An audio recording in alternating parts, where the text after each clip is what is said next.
कुछ राज कहानियों से बनते हैं और कुछ कहानियाँ हमारे जहन में हमेशा के लिए राज बन जाती है। तो आइए आप और हम बनते हैं ऐसी ही एक राज का अहम हिस्सा। अशोक और मधु की शादी को सिर्फ 2 साल ही हुए थे। अशोक गाड़ी के कारखाने में काम किया करता था और मधु को घर का काम संभालने में मुश्किल होने लगी थी। उनके मकान मालिक ने मरम्मत का बहाना कर उन्हें कमरा छोड़ने को मजबूर कर दिया था। यही नहीं, मधु 8 महीने पेट से थी, इसलिए अशोक ने नया कमरा ढूंढने के साथ साथ अपनी बहन शशि को भी कुछ वक्त के लिए साथ रहने को बुला लिया।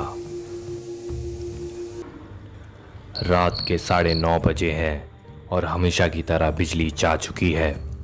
मधु घर में अकेली है और अशोक अभी भी कारखाने में। उसकी बहन शशि ने 2 दिन बाद आने का फैसला किया। मधु कैंडल को दराज से निकालकर खिड़की के पास लगाने लगी। उफ, कितनी गर्मी है यहाँ।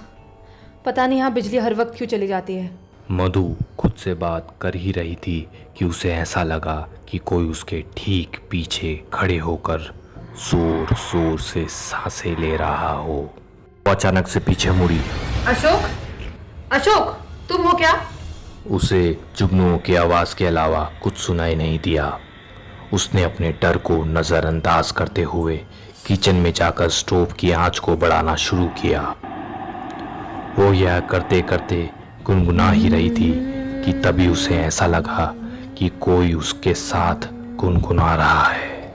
जैसे ही उसने गाना बंद किया तो आवाज शांत हो गई, पर थोड़ी देर में उसे किसी के चलने की आवाज आने लगी। वो उठकर दरवाजे की तरफ देखने लगी और वैसे ही जोर जोर से दरवाजे को खटखटाने की आवाज आई। वो हैरान होकर दरवाजे की ओर देख रही थी कि अशोक ने उसे आवाज दी। मधु, मधु, दरवाजा तो खोलो यार। हाँ, आती हूँ। वो जैसे ही दरवाजा खोलती है तो अचानक से बिजली भी आ जाती है। देखा, मेरे आते ही घर रोशन हो गया, अशोक हंसते हुए बोला। अशोक मजाक कर ही रहा था कि उसका ध्यान मधु के चेहरे की तरफ गया। वो घबराई सी सांसें भरते हुए उसे देख रही थी। मधु, क्या हुआ? तुम ठीक हो ना? मधु ने सिर्फ सर हाँ में हिलाते हुए जवाब दिया। अच्छा, ये लो। अशोक ने तरकारी और एक कैलेंडर उसे थमाते हुए कहा। मधु कैलेंडर को खोलती ही है कि अशोक उसे कहता है, अरे कुछ खास नहीं है, वो तारीख देखने में दिक्कत होती है ना, तो ले आया। लाओ, मैं टांग देता हूँ। अशोक उस कैलेंडर को अपने बिस्तर के बिल्कुल सामने वाली दीवार पर लगा देता है। यहाँ ठीक रहेगा, है ना? वो मधु को देखकर कहता है। मधु सिर्फ हामी भरती है।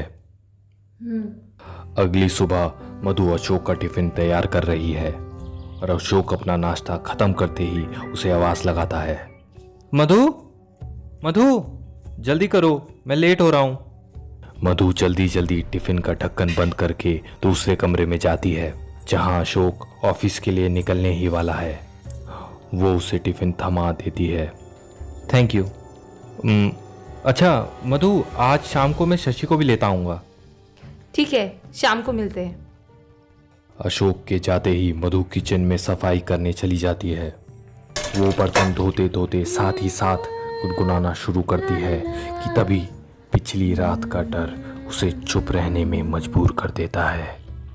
वो सारे बर्तन ऊपर बनी शेल्फ पर सजा रही होती है, एक के ऊपर एक कटोरी। वो जैसे ही काम खत्म करके बाहर आती है तो सारे बर्तन गिर जाते हैं। वो दोबारा जाकर वैसे ही कटोरी रख देती है, एक के ऊपर एक।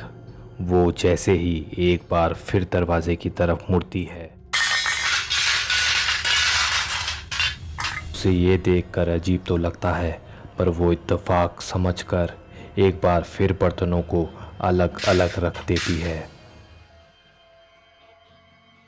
वो अपने कमरे में बिस्तर पर बैठकर स्वेटर बुनना शुरू करती है।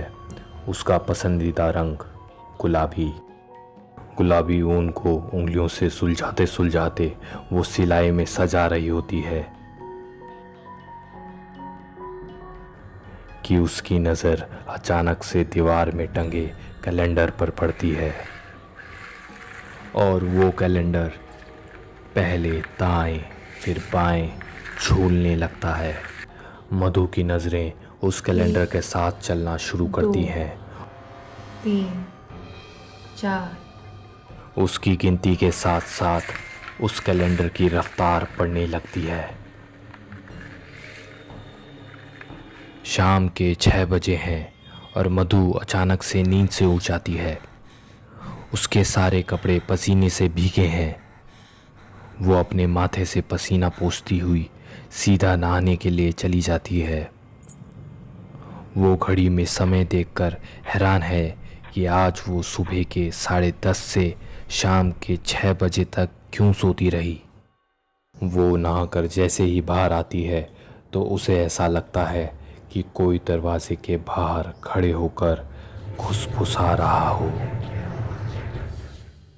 वो डरते हुए दरवाजे की तरफ बढ़ती है कि तभी उसे शशि की आवाज़ आती है। भाभी भाभी दरवाजा खोलिए। शशि की आवाज़ सुनते ही मधु चैन की सांस लेती है। शशि मधु को देखकर जोर से गले लगाकर कहती है, भाभी कैसे हो आप?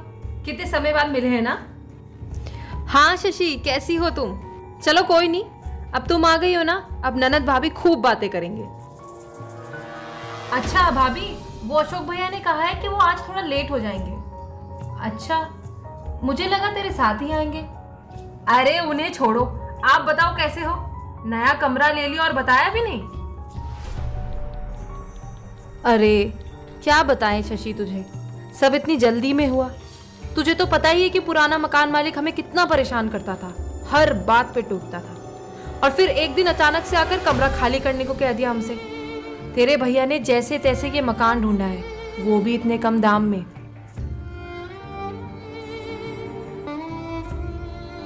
शशि बिल्कुल ध्यान से मधु की बात सुनते हुए बोली, बताओ, आजकल लोगों के अंदर इंसानियत ही नहीं रह गई है। अब उस मकान मालिक को कुछ नहीं पर बच्चे के बारे में तो सोचना चाहिए था ना। वो तो अशोक भैया ने कमरा समय में ढूंढ लिया, वरना क्या करते।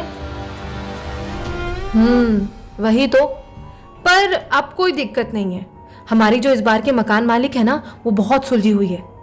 कम से कम 95 साल की तो होंगी, अकेले ही रहती है।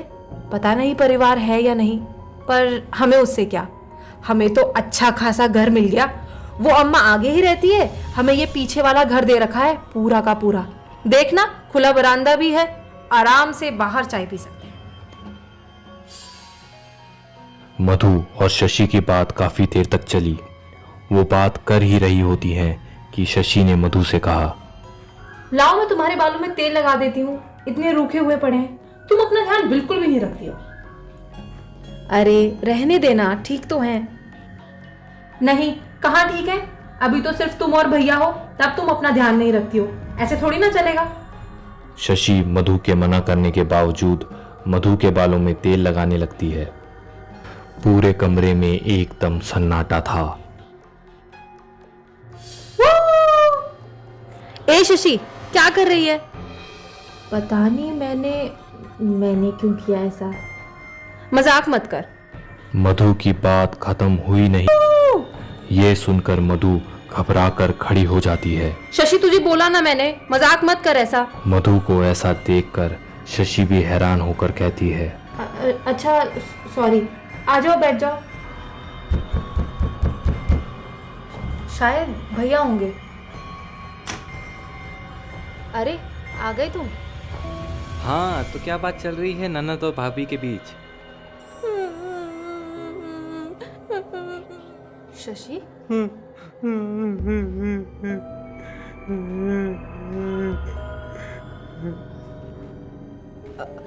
अशोक। मधु दोनों का ऐसा बर्ताव देखकर डरने लगती है। तुम लोग क्यों परेशान कर रहे हो मुझे? अब बस खत्म करो ना मजाक। माँ, इस औरत को कहो ना कि तुम्हारे साथ ना रहे। शशि, तुम क्यों नहीं बोलती इसे माँ? बोलो ना। जब से ये आई है तुम और मैं खेल ही नहीं पाते। मधु को ये देखकर अजीब सी घबराहट होने लगती है। उसे कहीं ना कहीं यकीन होने लगता है कि ये मजाक नहीं है। भाभी, ये भैया। शशि, तू ठीक है ना? माँ तुम मत करो ना इससे बात। भैया, तुम चुप रहो। जब से तुम आई हो माँ बस तुम्हारे साथ ही बात कर रही है। अशोक, तुम क्या बोल रहे हो? अरे मैं अशोक थोड़ी ना हूँ, मैं तो विशु हूँ। अशोक ये कहते ही शांत हो जाता है। अशोक, अरे मैं तो आपके साथ यहाँ रहता हूँ। जब ये ऑफिस जाता है ना, हम खेलते हैं ना वो गेम, आप बर्तन रखती हो और मैं गिरा देता हूँ।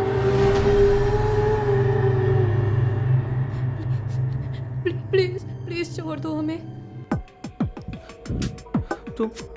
तुम रो मत माँ। तुम क्यों छोड़ना चाहती हो? पता है मेरी असली माँ है, वो तो एकदम ही बुरी है। कौन माँ? तुम्हारी मकान मालिक। पर वो तो पता है जब मैं जिंदा था ना तो मुझे एक बीमारी हो गई थी। तब तो इसने मुझे यहीं छोड़ दिया था। मैंने इसे बहुत परेशान किया, तभी तो यहाँ नहीं रहती अब। हमें छोड़ दो प्लीज। मेरी माँ बोलेगी तभी छोड़ूंगा। हाँ तो मैं बोल रही हूँ, छोड़ दो, हाँ छोड़ दो। मधु की बात खत्म होते ही अशोक और शशि ठीक हो जाते हैं। अरे मैंने छोड़ दिया आप तुम सबको। माँ मुझसे गुस्सा मत होना। उन्हें कोई दिख नहीं रहा था, पर ऐसा लगा कि आवाज़ उनके बिल्कुल करीब से आ रही है। मधु डरते डरते उसी कमरे में बने मंदिर से एक धूप जलाकर मंत्र बोलने लगती है।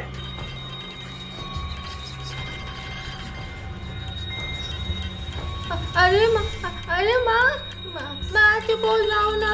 ये नहीं, अच्छा माँ चुप। नहीं, तू जा यहाँ से। माँ मैं अच्छा मैं जाता हूँ। दरवाजा खोल दो ना प्लीज, दरवाजा खोल दो। शशि डरते डरते दरवाज़ा झट से खोल देती है। उसके दरवाज़ा खोलते ही ऐसा लगता है कि मानो लाखों पेड़ टूट गए हों। अशोक दरवाज़ा बंद कर देता है। क्या करेंगे हम भैया? मुझे तो बहुत डर लग रहा है। अशोक अपने बैग से कुछ निकालता है और कहता है, कल सुबह होते ही हम निकल जाएंगे। जितना ध्यान देंगे इस पर उतना ही डर लगेगा। सही कह रहे हो। तुम्हारा दिमाग खराब हो गया है क्या भैया? यहाँ हमारी डर कर हालत खराब है और तुम्हें लूडो खेलने की पड़ी है। तो क्या कर सकते हैं हम? डर के मर जाए। शशि की बात नज़रअंदाज करते हुए अशोक खेल शुरू करता है। उसके साथ मजबूरी में दोनों जुड़ जाते हैं। मधु, कितना आया? 6 आया। मेरा 1।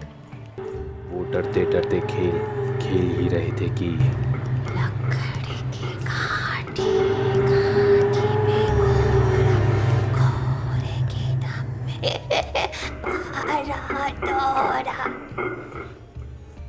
ऐसी अजीब सी आवाज़ सुनकर शशि मधु का हाथ जोर से पकड़ लेती है। तू डरना शशि, कुछ नहीं होगा। माँ, तुम अभी भी उसका साथ दे रही हो और मुझे बाहर निकाल दिया। मधु उस आवाज़ को नज़रअंदाज करते हुए खेलना चालू रखती है। लकड़ी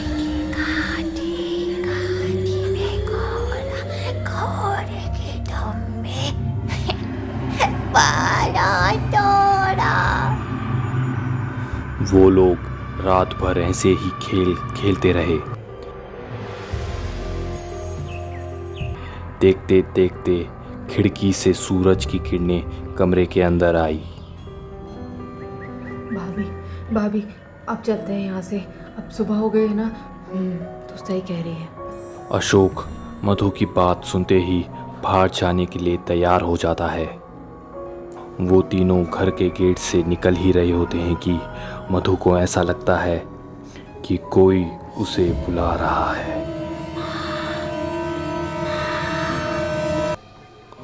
वो पीछे देखती है और उसकी नज़र ज़मीन पर पड़ती है, जहाँ उसे एक बच्चे की परछाई दिखती है जो उसे हाथ हिलाते हुए अलविदा कह रही है। डरते हुए अचानक तेज तेज बढ़ने लगती है।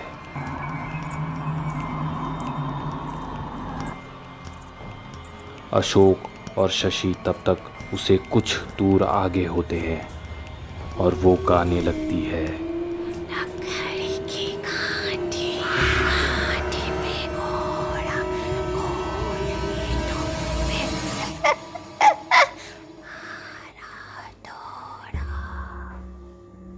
तो ये थी आज की हमारी कहानी। अगर आपको ये कहानी पसंद आई तो please like, share and subscribe to our channel Khayali Pulao. तब तक के लिए कहानी बुनते रहिए और सुनते रहिए।